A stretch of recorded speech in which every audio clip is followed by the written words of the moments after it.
আসর শব্দর আগে ওয়াও যেটা আছে এটা হইল ওয়াও এ কসমিয়া, অর্থাৎ ওয়াওর অর্থ হইল কসমর ওয়াও। আল্লাহ রাব্বুল আলামিন আসরের কসম কইতেন, মহাকালের কসম অর্থাৎ জওয়ানার কসম। কসম খাইন আল্লাহ বা বাদর যে বক্তব্য দিতা সেই বক্তব্যর গুরুত্ব বুঝাইবার। তারপরে আল্লাহ রাব্বুল আলামিন বলছেন ইল্লাল্লাযীনা আমানু ইন্নাল ইনসানা লাফি খুসর। আল্লাহ কসম খাইয়া কইতরা ইনসান ক্ষতির মাঝে ডুবাই।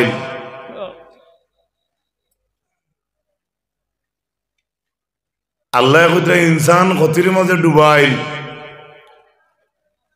আইতে দেখছি দোকানও যা মানু বড়ালা বেটার খড়াইতনি খোল্লা আড়াই দিন, বহুত চিন্তা আছে। মানুষ আইন সরাটি কর, হ্যাঁ ঠিক আছে, নিয়ত বালা আইসে সরাটি কর, বাইক তৈছে হতর মাঝখানো আইসে মুকামো ফাগানি তারেক বাড়ি আইসে হে সরাটি কর, কত গাঞ্জা গপ দের যে উভয় কত আল্লাহ জানুন আর হে জানে। আমার কত হইল আমরা যে নিয়তানমান বাড়িতে কি বার হই ও নিয়তটাও তো পুরা করতাম পারি না। একজন ফাঁকানি যেইতো তার বাধা নাই, গাড়ি বাইক যার যে চাকানো থাক আমার কোনো বাধা নাই, কিন্তু মানুষ ওই মুকামর ওয়াজর উচিলায় আজ যে বেটায় বড়া বেশিব কত টাকা দেবে। এই চোরাটিগুলোর মুকামর উচিলায় আল্লাহর অলির উচিলায় আজ যারা চা বেচিত্র কত টাকা ভালো কথা, কিন্তু চা বেচা বড়ার উচিত তার মাগরিব আসেনি, আসর আসেনি, জুয়র আসেনি, এশা আসেনি, আল্লাহ পাকে জানে। এর লাগি আল্লাহ কইছেন ওয়াল আসর, মহাকালের কসম, ইন্নাল ইনসানা লাফি খুসর, ইনসান ক্ষতির মধ্যে ডুবাই ডুবাই ডুবাই ডুবাই। আমি যত বলা বাইক চালাই, যত বলা গাড়ি চালাই, যত বলা আমার গড় থাকুক, আল্লাহ কইতরা ইনসান ক্ষতির মধ্যে ডুবাই। কিন্তু ও ইনসান ক্ষতির মধ্যে ডুবাইল নাই ইল্লাল্লাযীনা আমানু, যারা ঈমান আনছে তারা কিন্তু ক্ষতির মাঝে নাই। শুধু ঈমান আনিয়া বই রইলে হইব নি, বলে না, বলে ওয়া আমিলুস সালিহাত। আর যারা ঈমানের লগে, আপনারা দুইজনে বাইক তুই আইছেন ও ভাই না কিতা ডোরা ভাই গেছে রে ভাই রে জি মাতো না কিছু কও না।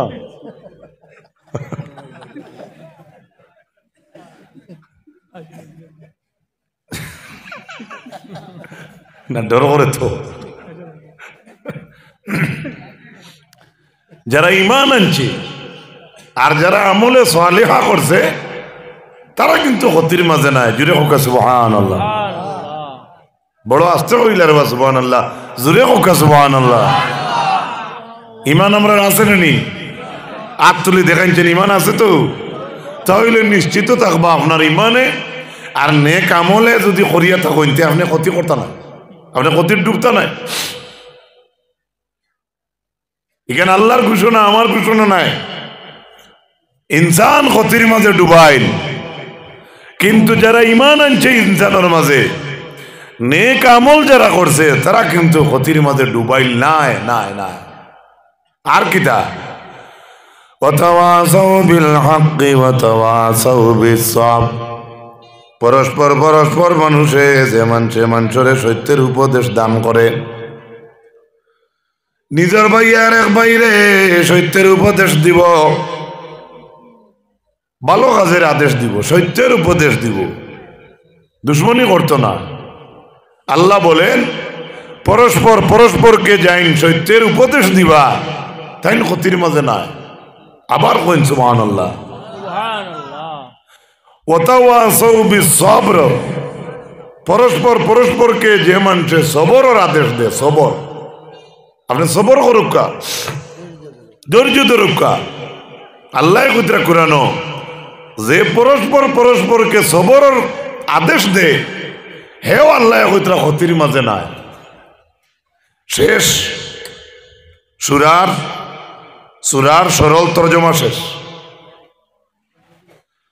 নেক আমল কিতা পূর্ব জমানায় অনেক দিন আগে হাদিস শরীফের মাঝে আইছে আল্লাহর তিনজন বান্দা একদিন রাত্রে বেলায় সন্ধ্যার সময় একটি পাহাড়ের মাঝখানে আইয়া বা দারো আইয়া কইলা এখন আমরা রাইত হয়ে গেছে এদিকে আর যাইতাম পারতাম নাই চলো আমরা টিল্লার মাঝে গাত মাইয়া তিনজন রই যাই সকালে যাই মুগিয়া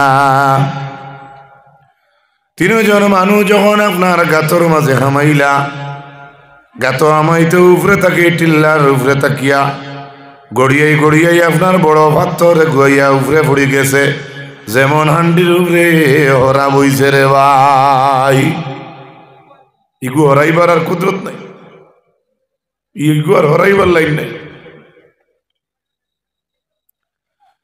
এই গা থেকে থাকি হরবার লাইন নাই উপরে থাকি পাথর সরানি যায় না ডজারও নাই টেলিফোনও নাই কিভাবে এগু আদেশ দিলে কোন কিতা করলে এগু হরব কোনো দান্দা নাই যেমনে তিনজন মানুষে দেখছো সেই পাথরের ভিতরের গাত তাকিয়া ইনতাকি বাঁচাইবার আর কোনো লাইন নাই এক ভাই আর এক বাইরে কইলা তিনজন মানুষ কইলা এই গাত তাকি বাঁচিতে হইলে এখান কাম করো রে যার যারি অকলে জীবনের মাঝে যত পালা কাম করছো ওখানে নিয়াদ করো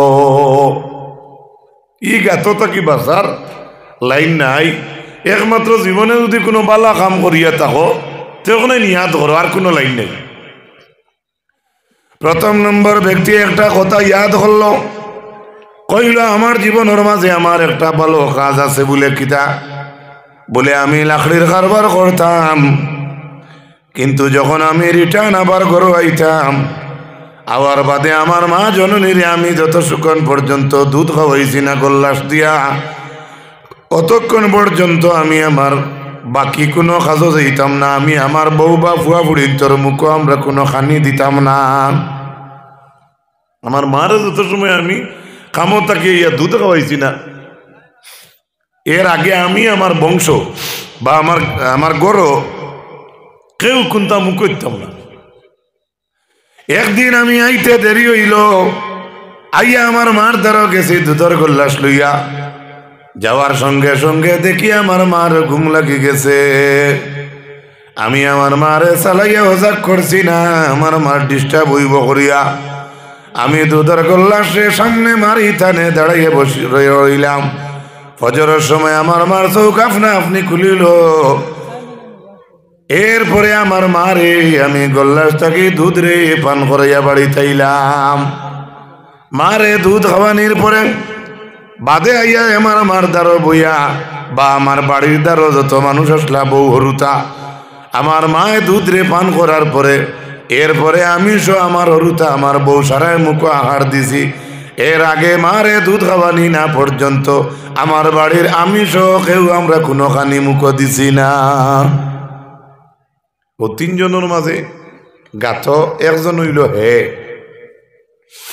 ও ঘটনা ইয়াদ করিয়া আল্লাহর দরবারও হইল আল্লাহ যেদিন আমার মার দ্বারো বইয়া রাত্রে কাটাইলাম যদি আস্তা রাত খান কাটানি এদিন করে আমল খান যদি আপনার কাছে ভালো লাগে তাহলে আমি তোমার দরবারও খুঁজিয়ার আল্লাহ আমরা তিনজনের মাথার উপরে থাকি পাথর গুহরাও যদি আমার মার দ্বারা গোল্লা শুইয়া বইয়া সারা রাত কাটানি যদি আল্লাহ আপনার আল্লাহর কাছে পছন্দ লাগে ও আল্লাহ তাহলে আপনার কাছে খুঁজিয়ার ও রাত করু সিলাই আপনার মাথার উপরে থাকি তোরা পাথর গুহরাও খোদার কসম হাদিস শরীফের ভারত লোকে লোকে পাথর 2-2.5 ইঞ্চি উপরে দিয়ে উঠে গেছে জুড়ে হোক